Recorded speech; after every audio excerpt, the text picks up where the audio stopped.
Good morning. Welcome to the Community Church of Chapel Hill, Unitarian Universalist. I'm Susan Heyman, a member of the Worship Associates Ministry. Our minister is the Reverend Thom Belote. I especially want to welcome all visitors and newcomers to our church and call your attention to the special note for you on the back side of the order of service, where you will see, of course, welcome guests and newcomers. I would like also to welcome those of you who are attending online. Lyrics to hymns and all elements of the service may be found on the live stream screen.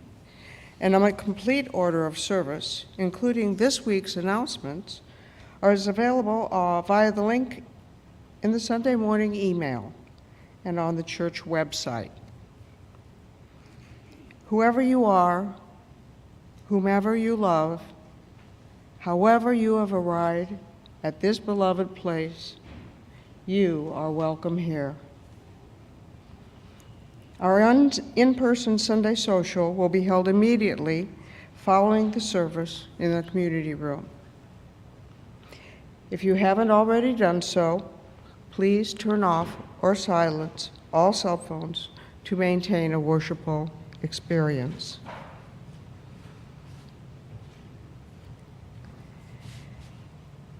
Today we will have, first.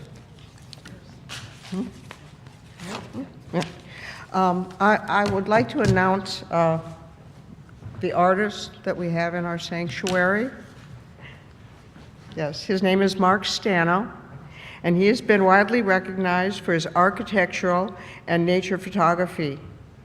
His works will be here until February 26th, and they are for sale. A reception for Mike will be held on Saturday, February 3rd in the Commons, and you can speak to Mike after the service and take one of his brochures for information on how to purchase any of his pieces. We have him stand. Is he here? Yeah, I think he raised his hand. Yeah. There he is. There he is. Yes. There he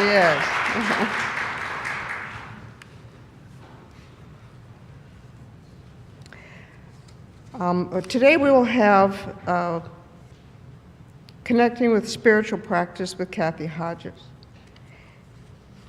And we have the Share the Plate today with Taryn Bonner with the Orange County Rape Crisis Center.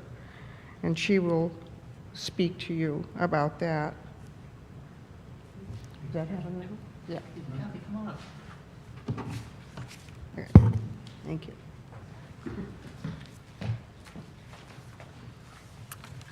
Good morning, everyone. Hi. My name is Kathy Hodges, and I'm a member of the Spiritual Exploration for Adults, or C ministry team. This year, we are inviting you to connect with others, with yourself, with nature, and with the divine. C's spring program prompts such connections through an exploration of different forms of spiritual practice. At an opening dinner this coming Thursday on January 25th, Reverend Thom will introduce this exciting program. Then in January, February, March, and April, you will have the opportunity to explore over 20 different spiritual practices that intrigue you. Some of the offerings may be familiar to you, such as meditation, gratitude journaling, lectio, tai chi, and labyrinth walking. Others may be more novel, such as parenting, slow drawing, reading poetry, and dream work. Inside your order of service are more details about the programs, and we hope you'll look at them. Each practice will be offered in a 90-minute introductory session by someone who does practice what they preach. Each will be offered twice so that you will have 2 opportunities to sign up. One is during the day on a weekend, and the other is on an evening in a weekday. Most of them are here at the church. Our spiritual lives have a natural ebb and flow. It is rare for us to adopt one spiritual practice and continue it unaltered throughout our lives. Rather, spiritual practices are dropped, replaced, and restarted as our experiences and circumstances change. This program encourages you to think flexibly and freely in a caring community about how your spiritual relationship with yourself, with others, nature, and all of creation might be evolving. You may register online, and you don't have to sign up for everything at once. You can see how it goes and register for more over time, preferably at least a week before the offering. We will be tabling this Sunday and next for questions and registration. And do keep an eye on the web page as new offerings may be added over time. Thank you.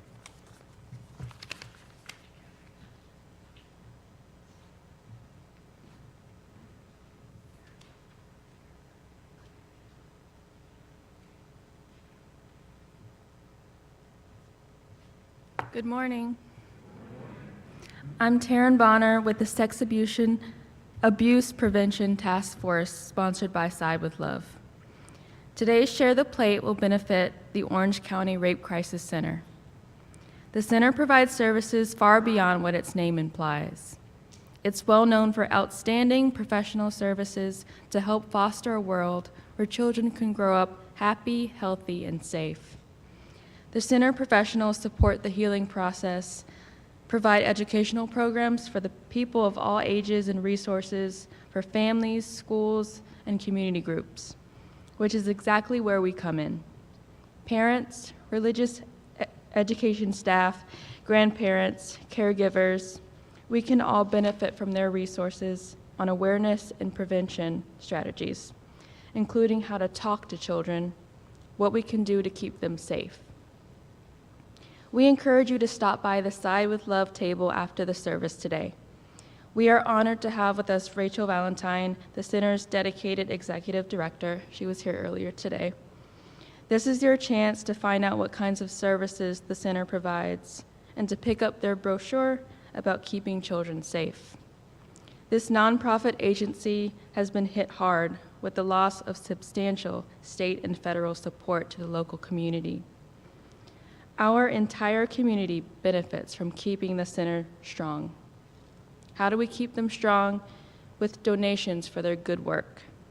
So please be generous today during the service or in today's order of service using your phone camera. Thank you so much.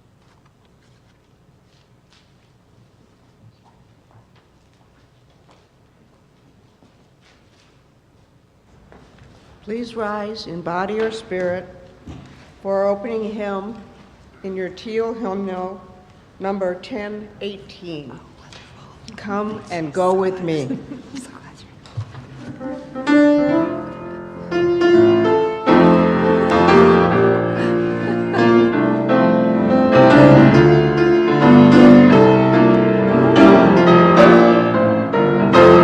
Come and go with me to that land. Come and go with me to that land. Come and go with me to that land where I'm bound. Come and go with me to that land. Come and go with me to that land. Come and go with me to that land where I'm bound. There'll be freedom in that land. There'll be freedom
Human beings need connection to other human beings. We long for love, acceptance, friendship, and community. Unitarian Universalist minister Ted Gallardo writes, "Let us reach the place of self, the place that is not alien to truth. Let us wash over with peace and serenity, with fierce longing for light and heart, with living strength flowing in our veins, bringing ourselves into fearlessness and into trust." We lose something when those connections are challenged by wars and conflicts, challenged by hatred and fears, challenged by walls and divisions. And there's another kind of connection that we need, connection to our sense of self, our core self. To know our own lives, our own story, our own identities. Unitarian Universalist minister Ted Gallardo writes, "Let us reach the place of self, the place that is not alien to truth. In that spirit of fearlessness and discovery, come, let us worship together."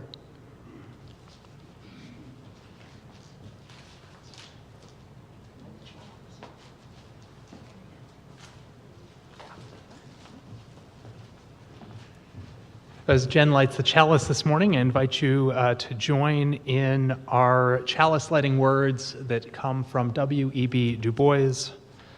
Join me in saying, "Now is the accepted time, not tomorrow, not some more convenient season. It is today that our best work can be done, and not some future day or future year. It is today that we fit ourselves for the greater usefulness of tomorrow. Today is the seed time. Now are the hours of work, and tomorrow comes the harvest and the playtime." Before I play these piano pieces, I wanted to give you a little context for them. The first one is by Samuel Coleridge Taylor, not to be confused with Samuel Taylor Coleridge, who was the guy who wrote the Rime of the Ancient Mariner. So it's not him. And he was actually an English black composer that was born of an English mother, and his father was from Sierra Leone. And he had quite a reputation in Europe and fell in love with African American spirituals and set a bunch of them to music. And I'm going to be doing one of them. He also knew W.E.B. Du Bois, who one of the readings is about, and actually he would tour the United States and they would meet and develop quite a relationship. And the other man is Nathaniel Dett, who is also a black composer from Canada, who was born around Niagara Falls, and also was trained as a classical musician and then discovered the African American spirituals and did a lot of work with to bring that part into his music too. So I wanted to read a couple quotes from the two composers to give a little context. This is from Samuel Coleridge Taylor on his goals, especially with these 24 melodies that I'm going to be playing from. "What Brahms has done for Hungarian folk music, Dvorak for the Bohemian, and Grieg for the Norwegian, I have tried to do with these Negro melodies." And Nathaniel Dett wrote about his compositional goals.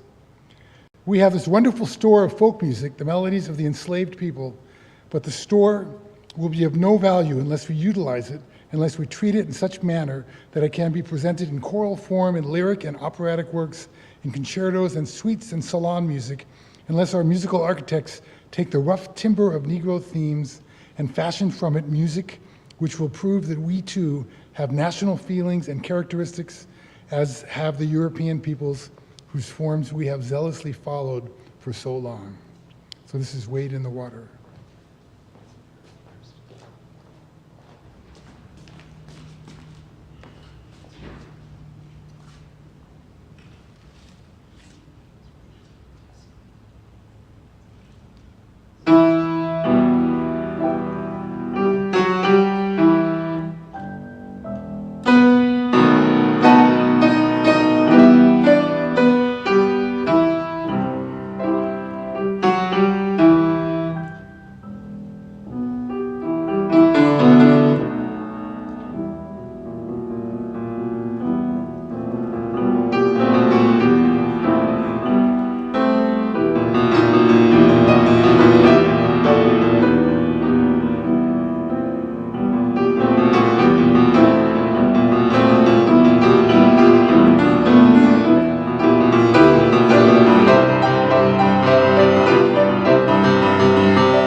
Thank you all for braving the cold weather this morning, and for all of the folks still in their pajamas at home, hello to you watching over YouTube.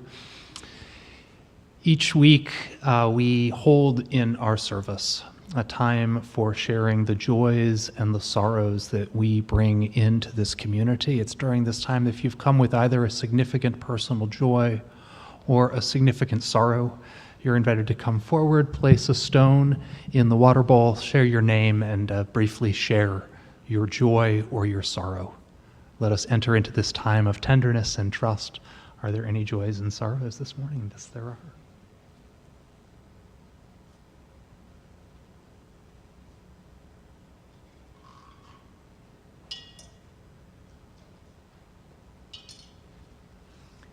So I have a joy. I'm Marnie Goldschlag.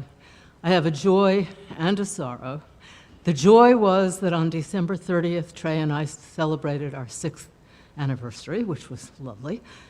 The sorrow was that about a week later, after 4 years of avoiding it, he came down with COVID, and then I did. So we're over it now.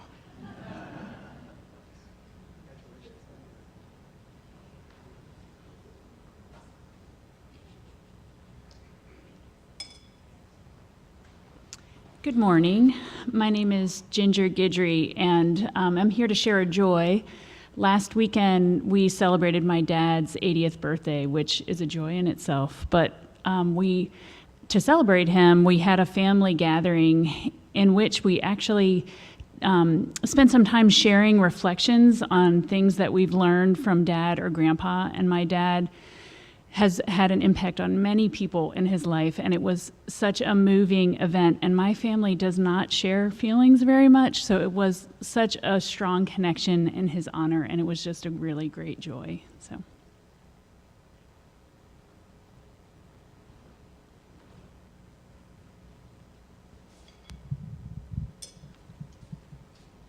Hi, my name is Melva Fager-Oken, and it's my great joy that tomorrow, with support from this church, all of you, a trailway-sized bus seating 56 people is going to be filled with people from this congregation and congregations around the area, and we're going to Raleigh to show our support for reproductive justice. Tomorrow is the 51st anniversary of the passage of Roe versus Wade, and we want to celebrate that and say this is what we want again. So thank you so much for your support, and I know you'll all be with us in spirit.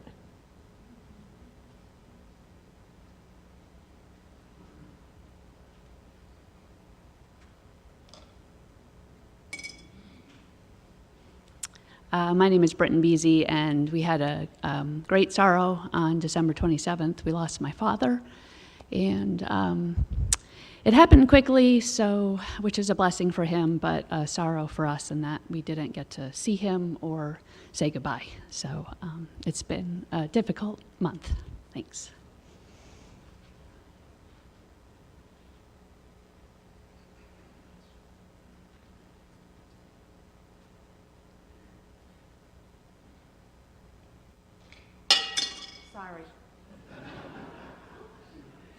My name is Maureen O'Rourke, and I have a great joy. The Detroit Lions, they're playing at Ford Field the second Sunday in a row. 32 years since they've been in the playoffs. This is huge. This is huge. This is bigger. This is bigger than Michigan being the national champions. Detroit Lions, go Lions. Thank you.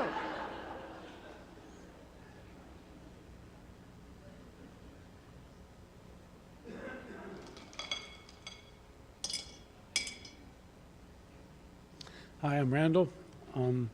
This is India, my bride. Well, I'll say I'm not very good at focusing or being fast, so I will. But then India can say something too. Well, we're kind of nomadic. We've been here since August. We'll be actually leaving about March. But a few years back, we just wanted to take a quick RV trip, and that was 7 years ago. So we've been wandering the country. And for a third of our marriage, we've had a little black and white cat. He died Monday, unexpectedly, and it's a deep sorrow, and I'll try to hang on here. You better go. He was our travel companion, our little boy, and our entertainment.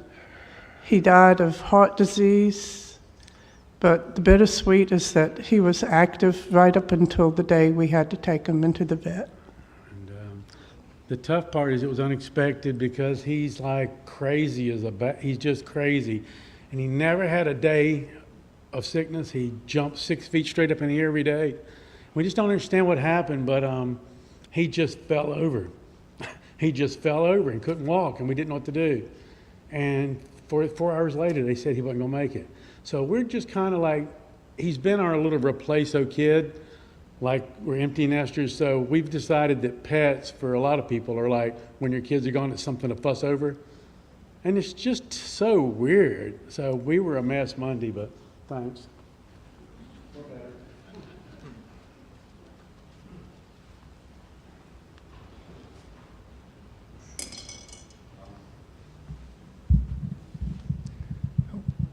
We have one more.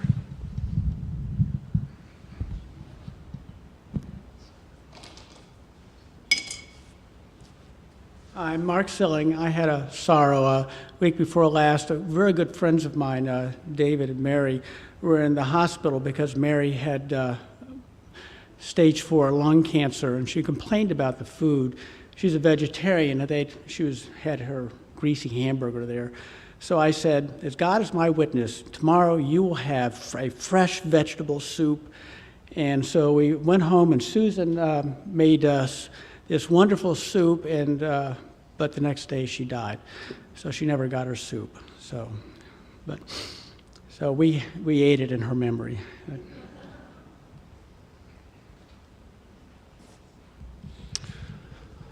A final stone, which was already placed, is placed for all those joys and sorrows that we hold in our hearts that were not spoken this morning. Won't you join with me in the spirit of prayer and meditation as we hold the joys and the sorrows of this community in our heart? We hold in our hearts those who are mourning the loss of a loved one, of a parent, of a friend, of an animal companion. We hold in our hearts all those in our community struggling with illness, facing recovery, or struggling with life in some way.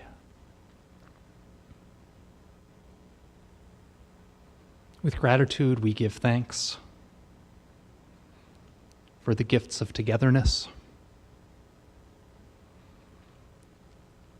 for the gifts of voices to speak out, for the joys that make us smile and fill our lives with wonder. On this day, we especially seek understanding of one another, and also understanding of ourselves. Knowledge of who we are in all the varied and wonderful complexity.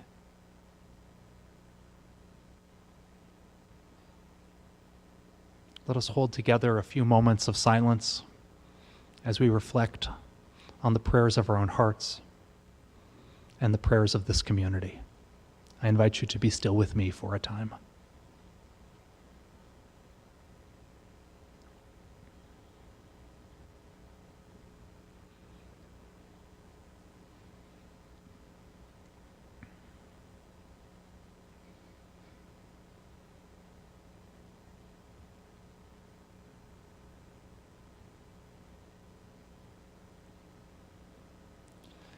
And I invite you to join with me in our sung meditation this morning. It's a hymn number 1053 in your teal hymnal, and it is a hymn of radical affirmation. How could anyone ever tell you you were anything less than beautiful? We're going to sing it through twice, and I'm going to invite us to rise and sing it while we stand in body or in spirit.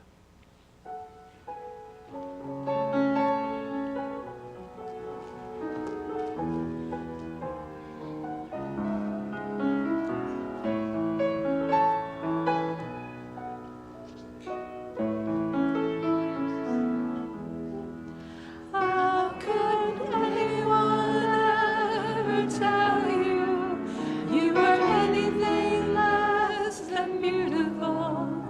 How could anyone ever tell you you were less than whole? How could anyone fail to notice that your loving is a miracle? How deeply you're connected to my soul. How could anyone ever tell you you were anything less than beautiful? How could anyone ever tell you you were less than whole? How could anyone fail to notice that your loving is a miracle? How deeply you're connected to my soul.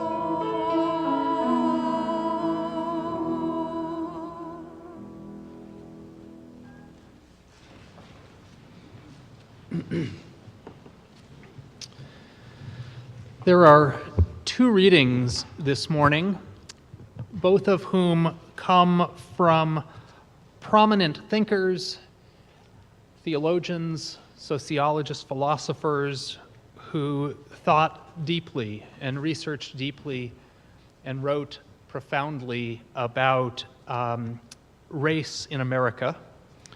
The first reading I'm going to do, it comes from W.E.B. Du Bois, from an essay first published in the Atlantic magazine in 1897.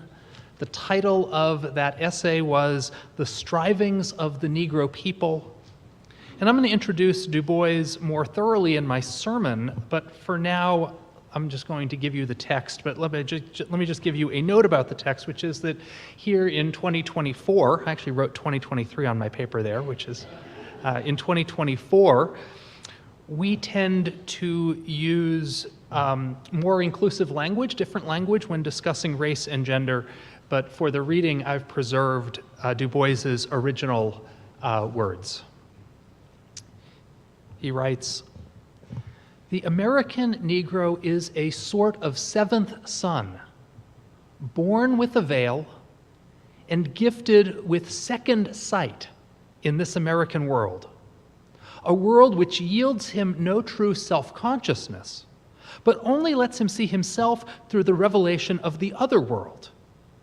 It is a peculiar sensation, this double consciousness, this sense of always looking at one's self through the eyes of others, of measuring one's soul by the tape of a world that looks on in amused contempt.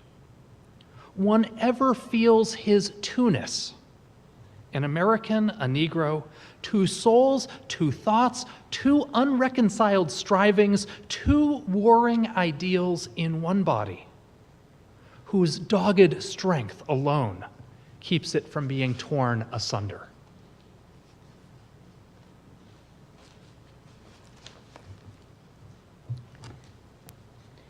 "100 years after Du Bois wrote of double consciousness, Tandeka published a book called Learning to be White. Tandeka is a Unitarian Universalist minister and a theologian, and here's a passage from her book. From that book, I'm sorry. "Douglas, a doctoral candidate in theology at a seminary in Chicago, served on the lecture committee that invited me to speak on campus in January 1997. As was my habit, at the end of my formal presentation, I invited the Euro-Americans in the audience to play the race game and then call me with the results. The race game, I told them, has only one rule. For a week, the player, in all white settings, must use the word white whenever he or she mentions the name of a Euro-American. A week after the lecture, Douglas called. He had played the game. I did not interrupt Douglas as he recounted his experience of playing the race game for a week. Every time I decided to play the game with someone new, I felt that I was about to be rejected, that the person would turn away, and that I would be shunned. I felt terrible.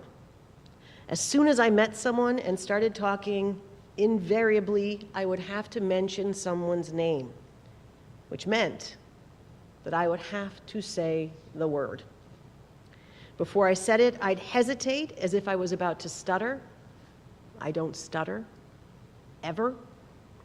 I am never at a loss for words. But now, I could not pronounce the word. As soon as I said the word, the other person's face would pickle. Right away, very defensively, I'd say, "Oh, I'm playing the race game," and try to explain what it was all about. The other person found an excuse to leave as quickly as possible. It was a miserable experience.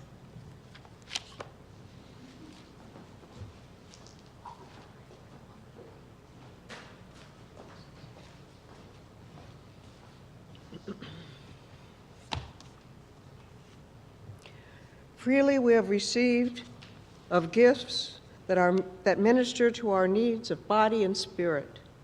Gladly we bring to our church and its wide concerns a portion of this bounty. Today our generosity extends beyond our walls as we give today's share of the plate to the Orange County Rape Center. Remember that you can donate online, or if you are writing a check for the Orange County Rape Center, please write STP in the memo line. If you wish to donate online, there is a QR code inside the order of service, which can be read by your cell phone's camera, and there is information on the church's website. We will now receive the morning offering.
connection.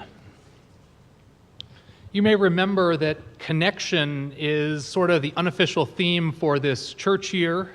You do remember that, right? Back in August, I delivered a sermon introducing this theme of connection. I mentioned a new report that had just been released by the Surgeon General of the United States on the epidemic of loneliness and how the lack of deep personal connections in our country was, in fact, a public health crisis. And I announced then that during this church year, we would return frequently to talking about our own connections, as well as ways in which we experience disconnection. And through the fall, I preached regularly on the theme of connection. In September, I talked about disconnection and estrangement in family relationships. In October, I spoke on addiction and depression as forms of disconnection from the self. In November, I preached on social media and screens and how this ubiquitous technology can be a tool for connection, but often leads us into habits of disconnection. Next month, February, I'm going to be talking about the connections we make in our church community. In March, I'm going to be talking about being connected to the wider community. And finally, in April, I'm going to conclude this year's theme with a service about connecting to the divine. But let's come back to today. As I planned out this theme of connection for the church year, I found myself thinking about and exploring the link between connection and disconnection and identity and systemic oppression. And that's what I want to explore together this morning. I want to start with an observation that is extremely obvious, which is that oppression is a kind of disconnection. Oppression is a kind of disconnection. I think about how in South Africa, the name for their system of racial oppression was apartheid, literally apartness, separateness. And in the United States, we had the same form of socially enforced and legally enforced disconnection and separation. We had segregated baseball leagues until 1947. The South had separate water fountains and separate seating on public transportation well into the 1950s and even later.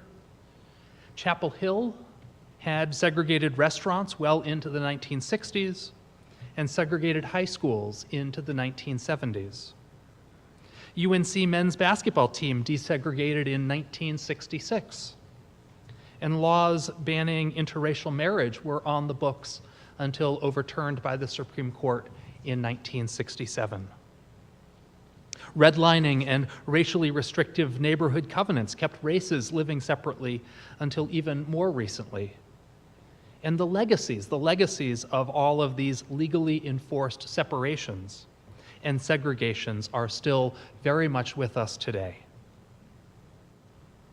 Systemic oppression is a form of separation, a form of disconnection. And that's not just true for racial segregation. All kinds of oppression are really forms of separation and disconnection. Until the Americans with Disabilities Act, there was legalized segregation between those with disabilities and those without. Literally places, spaces, public spaces where some could go and some were not allowed to go. Sexism and homophobia can also be thought of as forces that hold people separate. So oppression is a form of disconnection, bringing separateness legally, economically, and socially. Is everyone with me so far? All right. And that's pretty obvious, everything I've said so far, that oppression and discrimination between groups of people cause those groups of people to be disconnected, whether physically or socially or economically or psychologically or spiritually. But I want to go even further this morning, and I want to ask about systems of oppression and the impact that these systems have on an individual's core sense of self. Let me see if I can say what I mean with an example. So people who are studying the epidemic of loneliness are finding that loneliness impacts people of all walks of life and that it is men who are most likely to experience disconnection and loneliness. Gender, it said, is actually the biggest predictor of loneliness. Stanford professor Judy Chu, who studies the psychosocial development of young boys, concludes that stereotypical male qualities like emotional stoicism, competitiveness, and aggression are not innate. They are behaviors learned through socialization. And they are qualities that don't tend to lead to feelings of connectedness and deep relationship. Go figure that being emotionally stoic, competitive, and aggressive means that you probably are not going to form close relationships. Go figure. She says that the way in which males in our society are socialized involves a disconnection from the self and from others in order to assume a socially constructed role that is less than the fullness of who they are. Bell Hooks famously put it this way. She said, "The first act of violence that patriarchy demands of males is not violence towards women. Instead, patriarchy demands of all males that they engage in acts of psychic self-mutilation, and that they kill off the emotional parts of themselves." In other words, what Judy Chu and Bell Hooks are saying is that patriarchy results in a diminishment and even loss of self. I'd like to spend some time this morning exploring how racism impacts the sense of the core self. And to do that, I'd like to start with W.E.B. Du Bois. William Edward Burghardt Du Bois was born in 1868. 3 years after the Civil War in Western Massachusetts, he went on to become the first African American to earn a doctorate from Harvard, earning a PhD in sociology. Du Bois would go on to found the NAACP and become a staunch advocate for civil rights, and he is considered to be one of the most insightful observers of American society who has ever lived. During his early adulthood, Du Bois became kind of a rival of Booker T. Washington. Booker T. Washington's message to African Americans was one of accommodationism. Washington urged African Americans not to challenge racial injustice or fight for the right to vote. Booker T. Washington urged instead vocational training and skilled labor as a pathway to betterment. Du Bois, meanwhile, disagreed. He tended to argue for legal rights and protections and integration. And Du Bois, in 1897, introduced the concept of double consciousness, writing, "The African American is sort of a seventh child born with a veil and gifted with second sight in this American world, a world which yields no true self-consciousness, but only lets him see himself through the revelation of the other world. It's a peculiar sensation, this double consciousness, this sense of always looking at oneself through the eyes of others, of measuring one's soul by the tape of a world that looks on. One ever feels this two-ness, an African and an African American, two souls, two thoughts, two unreconciled strivings, whose dogged strength alone keeps the self from being torn asunder." What is double consciousness exactly? I did go and read the entry on double consciousness in the Stanford Encyclopedia of Philosophy, and to be truthful, it was a little over my head. But I think I can simplify it this way. I would say that double consciousness is a lack of coherence between how one sees oneself and how one is seen by society, and trying to live with and wrestle with those two notions of the self. For Du Bois, the process of being racialized as African American, the result of living in a racist society, results in a split or divided idea of self. And for Unitarian Universalist theologian Thom, writing a century later, the process of European Americans being racialized as white results in what might be called a false consciousness. Thom's book, Learning to be White, is fascinating. And she begins the book by doing something really interesting, which is that she interviews lots and lots and lots of European Americans and asks them to recall their earliest memories of being aware of race and racial difference. And what she finds is that lots and lots of those memories and stories involve feelings of shame. Our earliest stories of race become stories of shame, loss, and fear of rejection, she writes. Thom tells the story of a white man named Dan. When Dan was in college in the late 1950s, he belonged to a fraternity that was segregated. Dan, though, was an advocate for the fraternity becoming integrated, and he sponsored the first African-American young man who pledged at this fraternity. Then the national organization overseeing the fraternity heard what was going on and told the fraternity that they had to kick out the African-American student or else the entire fraternity would be shut down. And it was Dan who was elected to tell his friend that he had to leave, which he did. Thom reflects that Dan's story revealed the depth of compromise he had made with himself, rather than risk venturing beyond socially mandated strictures of whiteness. Thom says, I realized that being white for Dan was not a matter of racist conviction, but a matter of survival, not a privilege, but a penalty, the pound of flesh exacted for the right to be excluded from the excluded. And if we think back to our reading, when Thom invites Douglas to play the race game, what she is doing is she is inviting him to name something, to speak something that is largely unspoken in the world in which he travels. So what are you saying, Thom? What's your message this morning? What I'm trying to say, what I'm trying to put into words is something that's both very simple and also impossibly complex, which is that the work of connection requires soul work, self-work, and figuring out the ways that our own understandings of ourself have been socially constructed, and who we are apart from those social constructions. And there is nothing at all that is easy about that.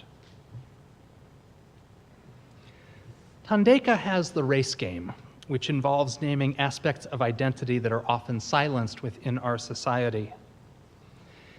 And I have kind of a similar thought,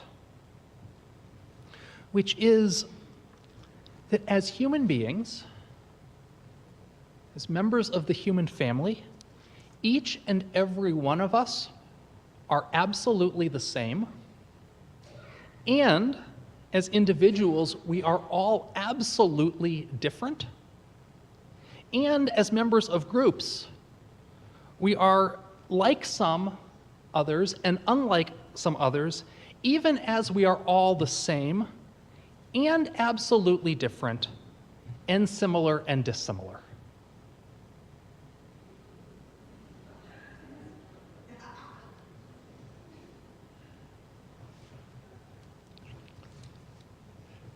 So I actually didn't do this at the first service. Is there somebody who's willing to be, is there willing to somebody who's willing to be kind of picked on a little bit kindly?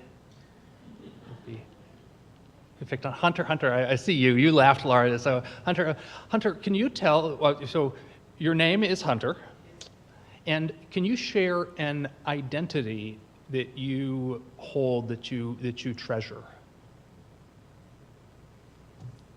Or an identity that you claim? Doesn't have to be. You're a scientist, okay. So in this, when I see Hunter, I need to interact and hold that Hunter is both a human being, that you're like everybody else, and that you're Hunter, who is completely unique, and there is no other person like you, and you're a scientist, so you belong to that group of scientists. But if I were to say to you, you're not Hunter, you're human, you would be like, no.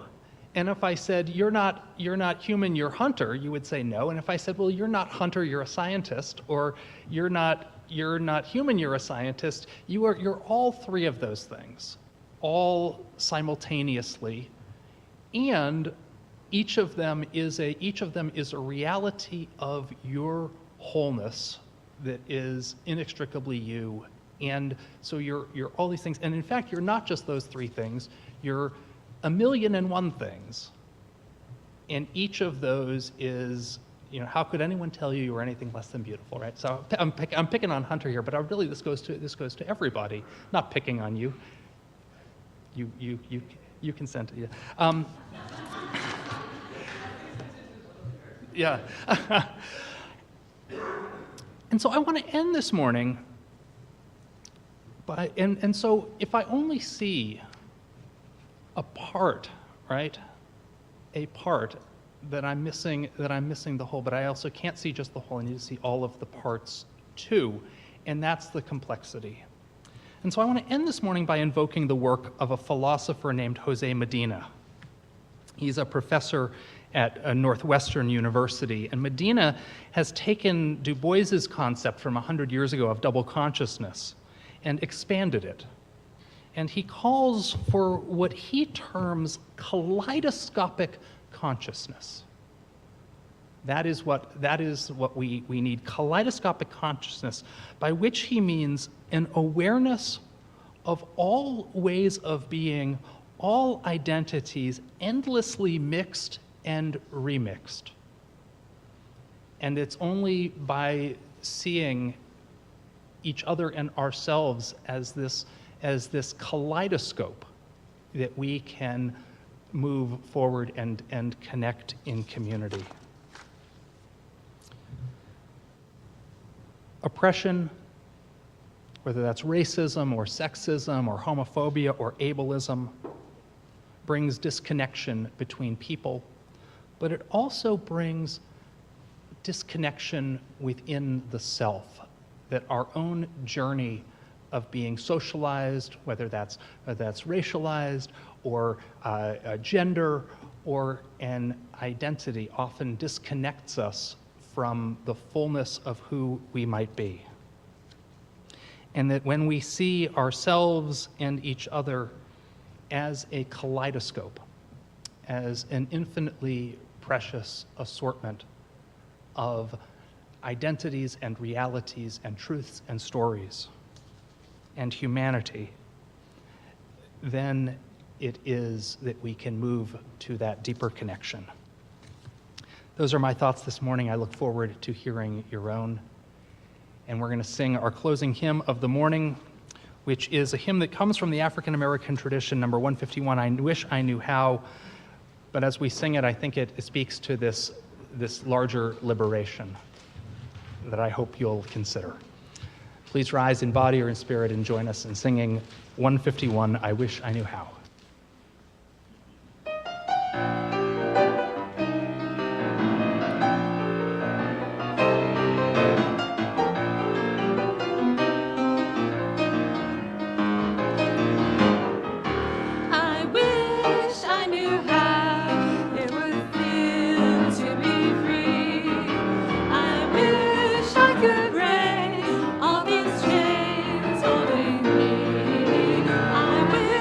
I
like a bird in the sky.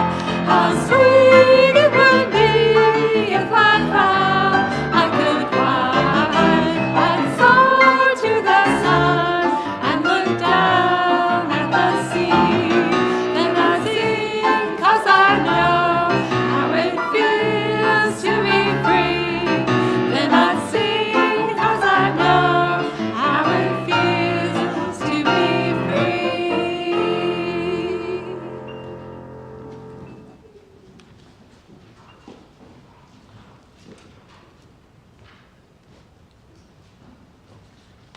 The words for extinguishing the chalice are in your order of service.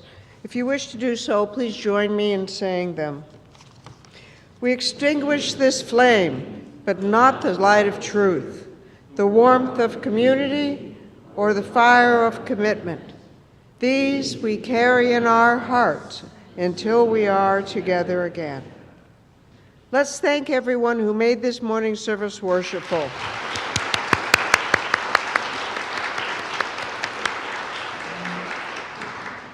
Please join us in singing the closing song, Shalom.